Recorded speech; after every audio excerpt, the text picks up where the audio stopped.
Alright, yeah, welcome back to some more Magic Arena, and before we get into what we're doing today, I do have a few announcements which, to be honest, you'll all know already.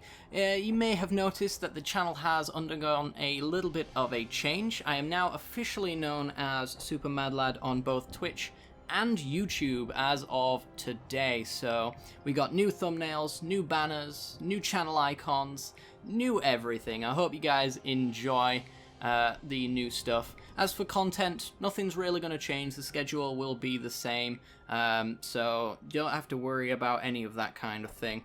It's under a new coat of paint and under a new name, so I hope you guys enjoy it. If you have any questions about the rebrand, then let me know down in the comment section below. I'll be happy to answer any of your questions. So what are we doing today? Well, today is going to be a budget deck day because I don't have time to make a draft, which is what Sunday usually is.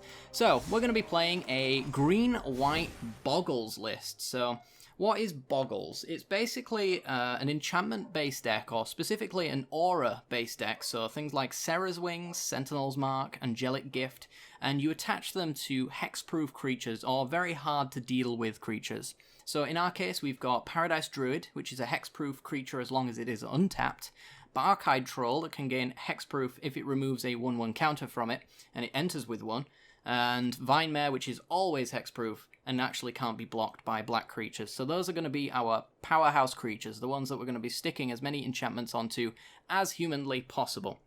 As I mentioned, our enchantments are Angelic Gift, which gives flying to our creatures. Since none of them have it, it's one of our ways of getting evasion. We also have Sentinel's Mark as well, which is a flash, +1/+2, and vigilance to a creature. However, if we do it on our turn, we gain lifelink, which is a pretty good swing when we're going to be sticking some very big ++ effects onto our creatures.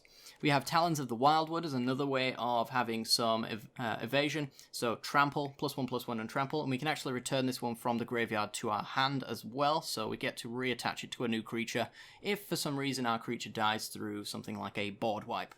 We have Blanchwood Armor, and this is the big main aura for the deck. 3 mana.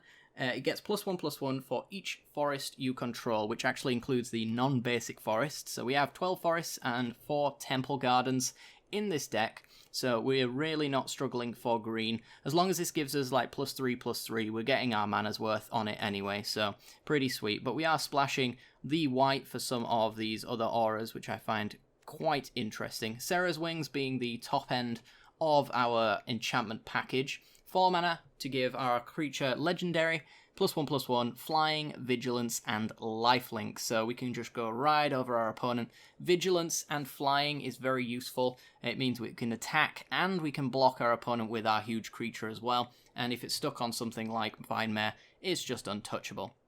We have a utility card in Satyr Enchanter, 1 green and a white for a 2/2. Whenever you cast an enchantment spell, draw a card. And also Vivian Arcbow Ranger, which is the only mythic and rare in this deck, apart from the lands anyway.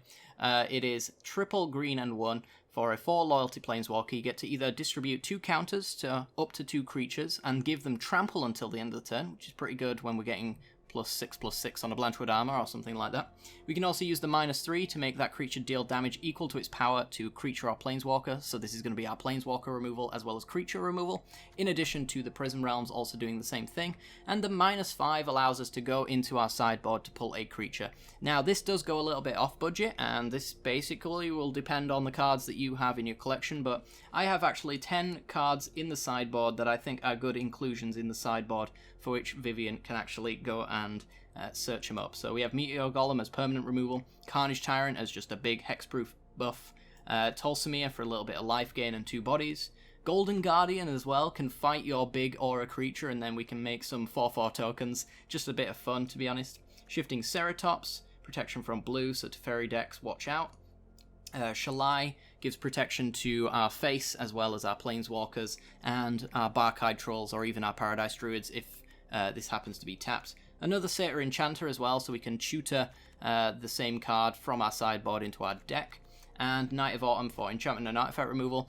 And Apostle of the Purifying Light as Graveyard Hate. So you don't actually have to include any of these if you don't really want to. It's just a nice option. If you've got a fair few of them, then you know, Vivian just has some extra utility. Honestly, the -5 is barely used in this deck, so I've not really put too much thought into the sideboard. But yeah, as I mentioned, the rares actually just include Sun Petal Grove and 4 Temple Gardens as well, so 8 rares in total, which you can swap out as you see fit. Just make sure to balance the forests accordingly. And the only rare and mythic in the non-land slot is actually the Vivian, so this is actually a pretty cheap 8 rare and 3 mythic budget list. So hope you guys enjoyed this one. Without further ado, I'm going to take this for a test drive and showcase the deck for you.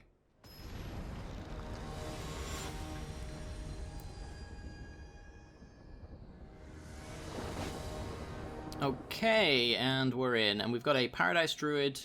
No way to give it Vigilance though, so it's basically not going to be a hexproof. We do have the Sarah's Wings, but it's a little bit far away. I'm going to keep this one though. I think the redraw on the Angelic Gift is just fine. And our mana's actually pretty decent as well. Could have done with something like a Season of Growth, which I realised I didn't actually... Ooh, wonderful. Asking you shall receive. I didn't actually really talk about this in the deck tech, but this actually gives you a scry when your creatures enter, which means you improve your draws. And it also, when you cast a spell that targets a creature, i.e. you attach auras to that creature, you actually get to draw a card. So the downside of getting 2-for-1 on an enchantment is actually gone with the Season of Growth, which is quite nice. I am going to drop that down now, just so that we at least get some scry value. Really what I want to do is lead Paradise Druid into Vinemare at this point, because my opponent is clearly playing blue-white control, and they're not interested in having fun. So, let's see if they have a Sinister Sabotage. They maybe do, and they don't care. Blanchwood Armor. That's a decent one, actually. So we're going to take that. And we'll do Temple Garden tapped. We actually have 2 forests, 3 with the land in hand, so we're getting a +3/+3 on our creatures. Opponent just going land go. Doesn't make me very happy about the decisions I have to make here. I guess I can just go forest and maybe attach it on Sarah's Wings. That way that they have to use something like Settle the Wreckage or Cleansing Nova to get rid of it. And we still have Blanchwood Armor, which is ideally our most powerful enchantment here on the Vinemare. So let's see if they let it go. They do. Alright, well, getting in for 3. Gain a bit of life.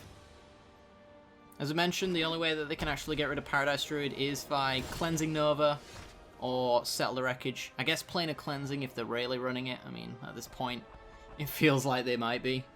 So we want to go Forest, and do we want to commit to the Paradise Druid? That is the question. I could just redraw. Or we could see if they have the Settle the Wreckage, and then maybe play Vinemare. I don't really want to commit too many creatures to the board, though. But what we can do is reuse one of these Angelic Gifts. Since we have plenty of flying in our hand, it's just, let's draw 2 cards with a gift. Okay, we got a Barkhide Troll. I'm going to stick Trample on the Paradise Druid. Again, it's just a redraw. And this one actually can come back from our graveyard to our hand as well. So we're not really losing anything here. And yeah, as you can maybe tell, we have a bigger creature that is now just generating us some card advantage. We're not really down on cards if we lose this Druid. There's Cleansing Nova. Alright, so now we get to resolve a Vinemare. And then next turn, we can just start attaching enchantments to it. Vivian Artbow Ranger looks pretty good to me.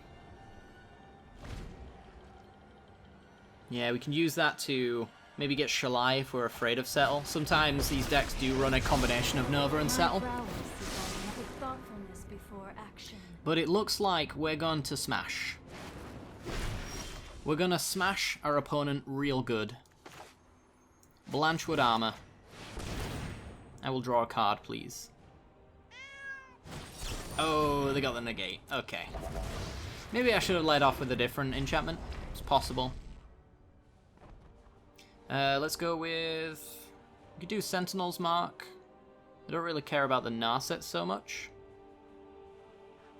Or I could go with the Barkhide Troll. I think I want to just make Vinemare a little bit bigger. Yeah, we don't get to draw because of Narset. It's one of the annoying parts of the our opponent's deck. I think we just smash. We only need +2/+2, and Vivian Artbow Ranger will do that for us. If we get a land, we'll see. And prepare. We might get an alternative option here. So they're going to have to go digging for more board wipes again. And then we have a Bark-Eyed Troll to add the annoyance again.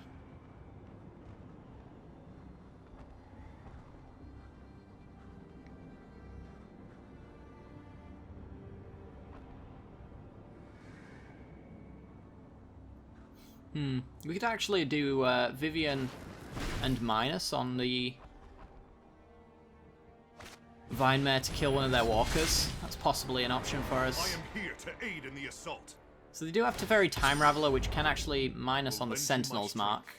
Looks like they're not really interested in doing that. And instead, probably holding up a counterspell. So I need a 2-mana bait spell. To be honest, we can't really get Negate out of their hand, but I can go Bark-Eyed Troll, see if they want to counter that. They've left the mana up, and very intentionally, so... letting it go. Yeah, I guess we just fire off an Onsera's Wings, maybe? It's just not threatening lethal, so I'm not sure if I actually care to do it. I think I'll just swing for 6, put them on 2, and then I've got 2 bodies that are dealing lethal threats. Lethal amounts of damage. We can pull back the Talons of the Wildwood then as well, with our remaining mana. Anything to get that counter magic out of their hand.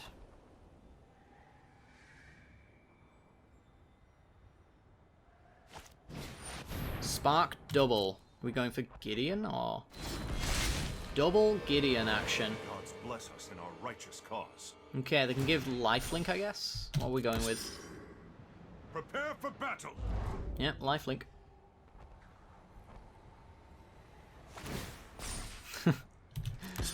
Give this one lifelink. Your light will cleave the darkness. Sure. Can't attack.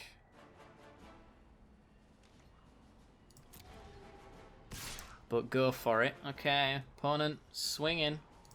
We're blocking. There's no minus effects in this color combo, so don't really have to worry about that. I guess some plus effects, but why would you be running those in a control list? That would be beyond me. Alright, well, it seems they're likely to be dead here. Yep. Can't keep up. All that target removal they might have been running, no good. Teferi just can only bounce my my enchantments, and I just reapply them. Like, the one that I had attached had flash, so I could just shove it right back on before I ended my turn, so good stuff. Wanna know.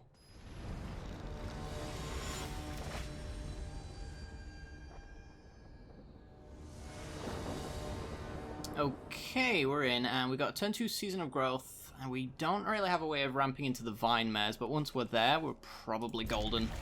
So let's see if we can survive until basically turn 5. That's what it's going to take. Alright. Temple Garden go. Opponents on anything, really. Could be on anything. We got a Prison Realm, though, which is pretty sweet. Most likely, this is to be a a Nissa deck of some sort. Oh. Is this Jund Dinos? Well, the Huntmaster is definitely something I need to Prison Realm, and we need to just hope that the Scry reveals a land for us here, otherwise we're probably in big trouble. So let's get rid of the Huntmaster for the cost reduction, and bottom anything that is not a land. Don't want the cost reduction, and we do not want the haste. Alright, so our opponent, nothing to play, so we made our decision perfectly. Alright, now I think we're in the driver's seat here. We get Vinemare, which I don't think we need the land. We're just going to Sarah's Wings, I think, and turn this into a 6/4. With Vigilance and Lifelink, it's going to be pretty sweet, and the opponent can do nothing about it, really, except for enchantment removal if they're running it. Alright. 6 coming at you. Realistically, I think they're dead in 2 turns. Marauding Raptor. Alright. So Prison Realm would have been nice for us there, but I mean, we have Blanchwood armor, so who cares? The Forest would have been better there as well. That is a 10-8 with Vigilance. As I said, survive till turn 5 and we're golden.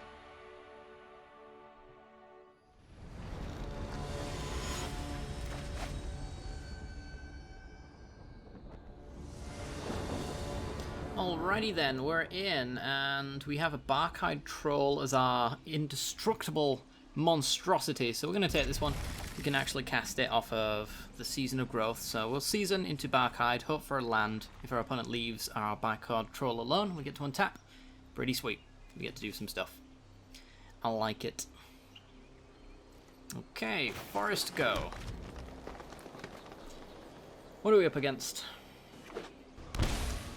Is it? Or is it not? Let's go with Season of Growth. We get this down now. Hopefully my opponent doesn't spell pierce it. Nope. They've got an opt. Or a shock. It's got a shock. Okay. Thanks for letting me know. It's the only reason you won't play it. So I'm just gonna Bark-eyed Troll, but I'm gonna shock myself in order to not get my troll shocked instead. So we can remove the 1/1 counter to give it hexproof. And we're going to look for another creature, I think. Yeah, I don't need that. Look for another creature just in case our opponent has 2 removal spells, because I'm going to have to use 1 presumably on my end step. No? Risen Reef. Okay, so we're up against elementals. Righto. Well, if I stick the Blanchwood armor on my troll, give it +3/+3, or potentially +4/+4. Dang. No, just +3/+3. We get to draw. This is still hope. This should be out of range of most of their removal spells. Chandra 6 can't kill it. Lava Coil can't kill it. Shock can't kill it. Lightning Strike can't kill it. Omnath probably can't kill it. Nissa certainly can't. Alright, so the best thing for us now is a land, so we can go Talons plus Sentinel's Mark. I think that's something we want to be doing. And do we want to go after... Wonderful. Do we want to go after Nissa, or do we just want to smash face?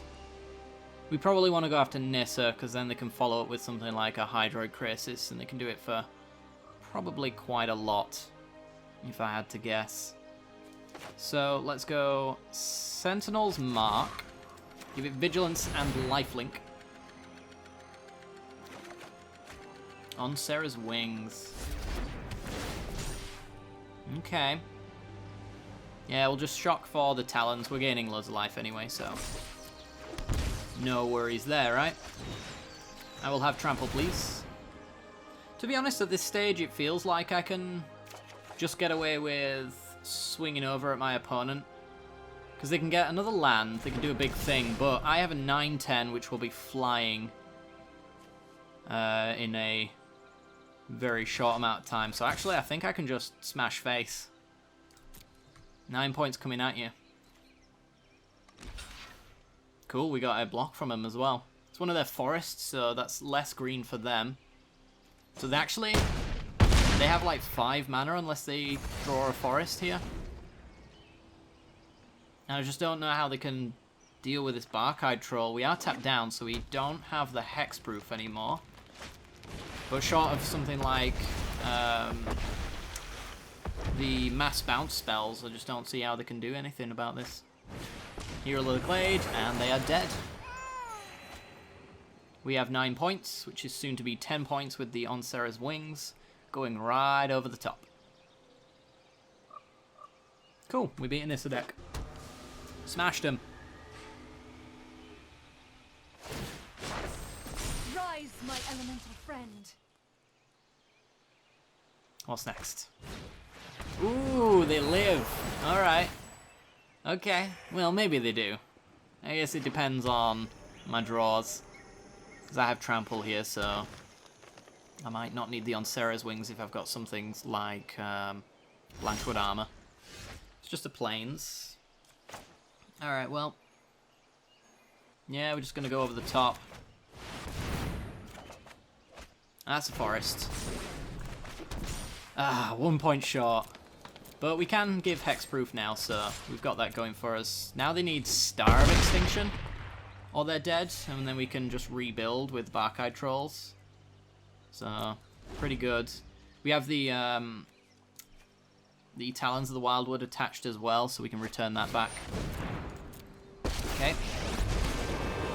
Opponent with the Chandra Acolyte of Flame. Doesn't really matter when we're at 32. But they do get to look at 4 cards, digging for answers that I don't think they can find. Their answers to an 11-12 seem pretty slim, especially when they need 2 answers to an 11-12, since we can just remove the counter and give it hexproof. I think we've got them. I have a hard time seeing how we don't. They have 2, 4, 6, 7, 8, 9 mana. Chandra's Embercat, not going to do it. He's an elemental. I guess that's them running Chandra 6 and then wanting a ramp target. I don't think I could justify running that though when you've got Risen Reefs just hitting lands all over the place. Yes, this is a desperate dig for lands that they just, for action, they just won't find. But maybe they're just doing their dailies. Getting it out of the way before losing.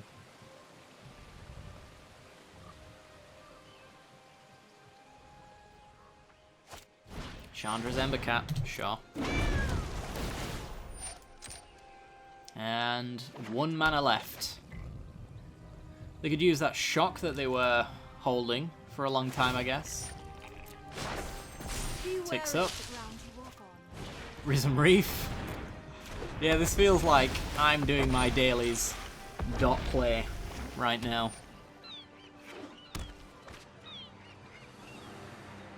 Okay. Come at me, bro.